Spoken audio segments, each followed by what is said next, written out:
Saya mau cerita. Ada dua orang sahabat yang tinggal di sebuah desa kecil di Italia. Sebut saja nama mereka adalah Pablo dan Bruno. Mereka adalah anak muda yang memiliki impian yang tinggi. Mereka sering berkhayal bagaimana kalau suatu hari nanti mereka menjadi orang terkaya di desanya. Keduanya merupakan orang yang sangat ambisius.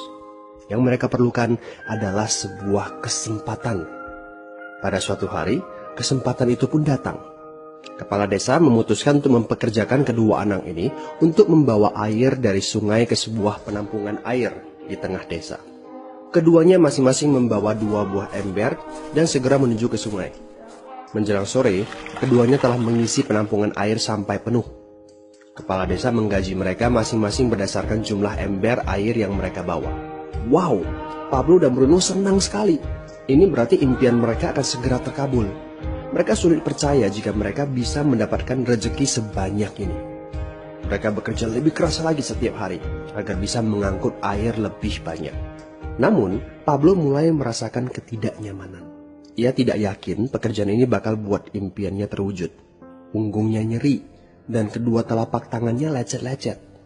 Kian hari, kian takut saat harus pergi bekerja. Ia pun mulai berpikir keras mencari akal bagaimana caranya membawa air dari sungai ke desanya. Pablo mendapatkan ide. Bruno, saya punya rencana.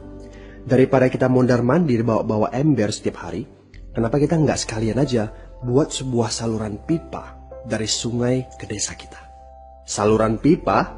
Ide dari mana itu? Seru Bruno. Kita udah punya kerjaan yang bagus, Pablo. Saya bisa bawa 100 ember sehari. Saya akan jadi orang kaya. Di akhir minggu, saya bisa beli pakaian baru. Pada akhir bulan, saya bisa beli seekor sapi. Dan pada akhir tahun, saya bisa bangun sebuah gubuk baru. Nggak ada kerjaan sebagus ini di desa ini. Setiap minggu kita bisa liburan. Setiap akhir tahun kita berhak cuti selama 2 minggu dengan gaji utuh. Kita akan punya hidup yang layak. Jadi buang jauh-jauhlah pikiran untuk bangun saluran pipa. Tapi Pablo tidak putus asa. Ia akhirnya memutuskan untuk bekerja paruh waktu. Ia tetap bekerja mengangkut ember-ember air.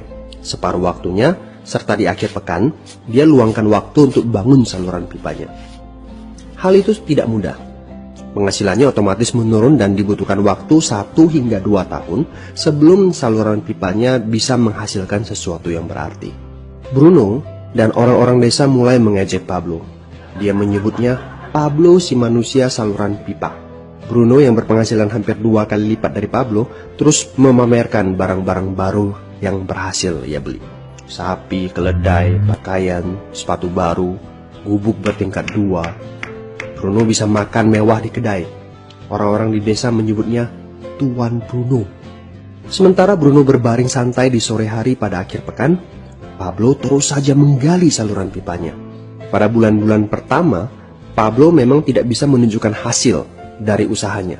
Pekerjaannya memang sangat berat, bahkan lebih berat daripada kerjaan Bruno. Karena Pablo juga harus bekerja pada malam hari. Demikian pula di akhir minggu. Tapi Pablo selalu mengingatkan pada diri sendiri bahwa impiannya dibangun berdasarkan pada perjuangan yang dilakukan hari ini. Dari hari ke hari, dia terus menggali, inci demi inci. Sedikit demi sedikit, lama-lama jadi bukit. Dari 1 inci kemudian menjadi 1 kaki. Kemudian jadi 10 kaki. Kemudian 20 kaki, 100 kaki, dan seterusnya. Bersakit-sakit dahulu, senang-senangnya kemudian. Demikian dia terus menyemangati dirinya sendiri. Sepulang kerja, tubuhnya lelah sekali. Fokus pada hasilnya. Kata-kata itu terus ia ulangi dalam hati setiap hari saat dia pergi tidur. Sementara dari bar di desa itu terdengar gelak tawa mengiringinya ke alam mimpi. Ayo, fokus pada hasil akhir. Hari berganti bulan, saluran pipanya sudah setengah jadi. Saat beristirahat, Pablo melihat dari jauh sahabatnya Bruno yang terus saja mengangkut ember-ember. Bahu Bruno tampak semakin lama semakin membungkuk. Dia menyeringai kesakitan. Langkahnya semakin lamban akibat kerja keras setiap hari. Dia semakin jarang bersantai-santai di tempat tidur gantungnya.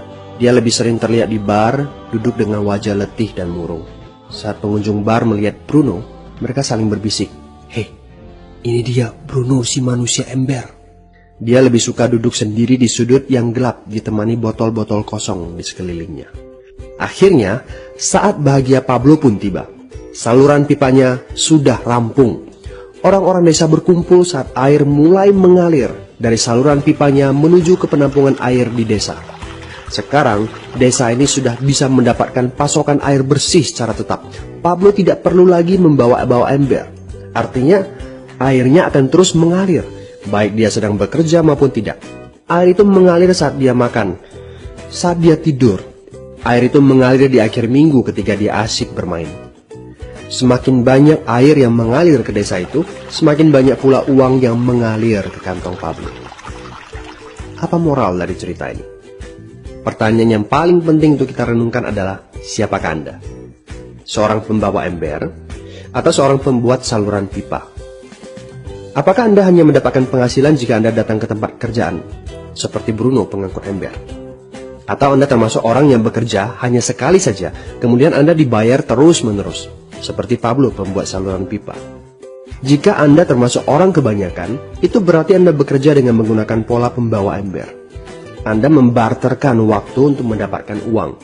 Maksudnya, bekerja 1 jam dibayar per jam, bekerja 1 bulan dibayar per bulan, bekerja setahun dibayar per tahun. Masuk akal kan? Masalahnya, dengan sistem pembawa ember, masuknya uang akan berhenti saat kita berhenti bawa ember. Artinya pendapatan kita hanya sementara alias tidak langgeng. Kalau di suatu pagi Bruno bangun dan punggungnya terasa sakit, sehingga dia tidak bisa bangkit dari tempat tidurnya, berapa uangnya akan dia dapatkan hari itu? 0 besar. Fakta yang harus kita sadari adalah kita tidak bisa bekerja selamanya karena faktor usia dan kesehatan. Jika kita tidak sanggup membarterkan waktu kita, maka kita tidak akan mendapatkan uang. Pablo jauh hari sudah menyadari keterbatasan ini. Karena itulah dia langsung berpikir untuk menciptakan suatu sistem yang memungkinkan dia untuk terus mendapatkan bayaran baik dengan cara barter waktu ataupun tidak. Pikirkan ini. Bagaimana dengan Anda? Anda mau apa kalau besok penghasilan Anda berhenti? Apa yang akan terjadi kalau Anda dipecat? Apa yang terjadi kalau kemudian Anda sakit atau cacat sehingga tidak bisa membawa ember lagi? Bagaimana seandainya perawatan kesehatan yang mendadak yang harus Anda jalani menghabiskan uang tabungan Anda? Apa yang terjadi bila uang tabungan Anda itu langsung menguap dalam semalam? Kalau penghasilan Anda berhenti besok, untuk berapa lama Anda bisa membayar hipotek Anda? Cicilan rumah, mobil Anda, ataupun untuk biaya sekolah anak-anak Anda? 1 tahun, 6 bulan, 3 bulan, atau 3 minggu? Jelas. Apakah Anda bekerja sebagai penyapu jalan, bekerja di kantor, punya jabatan tinggi, atau memiliki toko, seorang profesional di bidang tertentu, tetap saja Anda membarterkan antara satuan waktu dengan satuan uang. Apakah dengan cara demikian Anda akan aman? Satu-satunya jalan untuk menciptakan keamanan yang sesungguhnya adalah seperti yang dilakukan oleh Pablo, yaitu membangun saluran pipa saat Anda masih bekerja sebagai pembawa ember. Dengan membangun sebuah saluran pipa, Anda cukup mengerjakan pekerjaan sekali saja, capeknya sekali saja, tapi Anda akan dibayar terus-menerus. Saluran pipa ini akan memberikan Anda penghasilan walaupun Anda sedang tidur ataupun Anda sedang main. Penghasilan ini juga akan terus Anda peroleh setelah Anda pensiun, pada saat Anda sedang sakit ataupun cacat sehingga tidak bisa bekerja, dan juga dalam situasi darurat. Inilah yang disebut sebagai penghasilan pasif. Anda tahu, saat ini kami sedang membangun saluran pipa yang akan memberikan penghasilan pasif. Mau tahu caranya? Hubungi teman yang meminta Anda untuk menonton video ini. Dia punya akses untuk informasi yang Anda butuhkan. Mintalah video lanjutannya, atau jika memungkinkan, bertemu langsung dengan teman Anda.